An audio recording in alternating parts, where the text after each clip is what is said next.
নতুন ইউটিউবাররা একটা মারাত্মক এবং বিপজ্জনক ভুল করে থাকেন, যে না বুঝেই করেন, যে কারণে তাদের চ্যানেলটা ফ্রিজ হয়ে যায় এবং আর গ্রো করে না। আপনি যদি নতুন ইউটিউবার হন তাহলে এই ভিডিওটা আপনার জন্য। এখন আসেন, আমরা কম বেশি সবাই জানি যে যখন আমাদের ভিউটা একটু বাড়বে তখন আমাদের ইমপ্রেশনটা আরও বেড়ে যাবে, ভিউ আরও বাড়বে। এই জন্য আমরা যেটা করি, সেই জন্য আমরা ভিউ বাড়ানোর জন্য মরিয়া চেষ্টা করি। তাই হলো আমরা যখন আমরা একটা চ্যানেলে কষ্ট করে একটা ভিডিও আপলোড করি, অনেক কষ্ট করে দেখা গেলো ভিডিওটা তৈরি করলাম, আপলোড করলাম, কিন্তু ভিউ আসতেছে না, তখন হতাশ হয়ে যায়। আর হতাশা থেকে কী করে ভিউ বাড়ানোর জন্য আমরা একটা টেকনিক অ্যাপ্লাই করি। সেটা হলো গিয়ে আমরা লাইক ফর লাইক বা সাব ফর সাব এই ধরনের সাইটে গিয়ে আমরা কি করি, আমাদের লিঙ্কটা দিয়ে দিই ইউটিউব চ্যানেলের বা আমাদের ইউটিউব ভিডিওর। যে ভিডিওটা দেখুন, আপনি কারো ভিডিও দেখলেন, সে আপনার ভিডিও দেখলো, বা আপনি কাউকে সাবস্ক্রাইব করলেন, সে আপনাকে সাবস্ক্রাইব করলো। আমি আপনাকে বলবো এটা হলো সবচেয়ে মারাত্মক এবং বিপজ্জনক ভুল। যদি আপনি এই ভুলটা করে থাকেন তাহলে ইউটিউব কি করবে, আপনি যখন ইউটিউবে অ্যানালিটিকে যাবেন তখন আপনি দেখতে পারবেন যে আপনার ওই ভিডিওর ভিউগুলো কোত্থেকে আসছে, কোন জায়গা থেকে বেশি আসছে, কোন সাইট থেকে।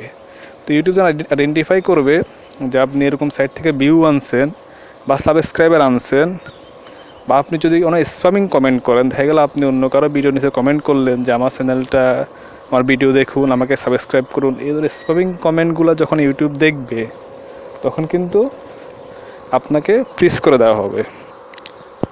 ফ্রিজ করে দেওয়া হবে বলতে বোঝানো হচ্ছে এরকম যে আপনাকে আপনার ভিডিওগুলো ইউটিউব কারো কাছে ইমপ্রেশন আকারে পৌঁছাবে না, কাউকে দেখাবে না। তো যখন কারোর কাছে ইমপ্রেশন না পৌঁছায় তখন তো আপনার ভিউ আসবে না। আর যদি আপনার ভিউই না আসে তাহলে আপনি ভিডিও যতই করেন না কেন, যতই মেহনত করেন, যতই ইউনিক করেন, যদি কারো কাছে নাই পৌঁছে, সে দেখবে কীভাবে, তাহলে আপনার ভিউ আসবে কীভাবে? তাহলে কিন্তু আপনার চ্যানেলটা ফুল ফ্রিজ হয়ে যাবে, আপনি যতই কাজ করেন আর কোনো লাভ হবে না ওই চ্যানেল থেকে। তাই আপনি যেটা করতে হবে, কখনো ভুলেও এই কাজগুলো করবেন না। হ্যাঁ, আপনি যখন ভিডিও করবেন তখন অর্গানিকলি হয়তো প্রথম অবস্থায় আপনার ভিউটা একটু কম হবে, কিছু আস্তে আস্তে বাড়বে, একটু টাইম লাগবে, সেটা হলো ভিন্ন জিনিস। কিন্তু আপনি যদি ওই তাড়াতাড়ি লোভ করতে চান তাহলে কিন্তু আপনার ওই চ্যানেলটি আপনি হারাই ফেলবেন। চ্যানেল থাকবে কিন্তু ভিউ আসবে না। তো ভিউ না আসলে আপনার ওই চ্যানেলে আপনি কী করবেন? তাহলে আশা করি এই ভুলটা করবেন না। বরং এর চাইতে আপনি যেটা করবেন, থাম্বনেল ভালো করে ক্রিয়েট করবেন এবং ভিডিও কন্টেন্ট যেগুলো আছে সেগুলো ভালো করে করার চেষ্টা করবেন। ভিডিও কি চ্যানেল আপনি কীভাবে গ্রো করবেন ওটা নিয়ে আমি আরেকটা ভিডিও দিব। তো আজকের জন্য এখানে সমাপ্ত। দয়া করে সাবস্ক্রাইব করুন এবং লাইক কমেন্ট দিয়ে উৎসাহ দিন।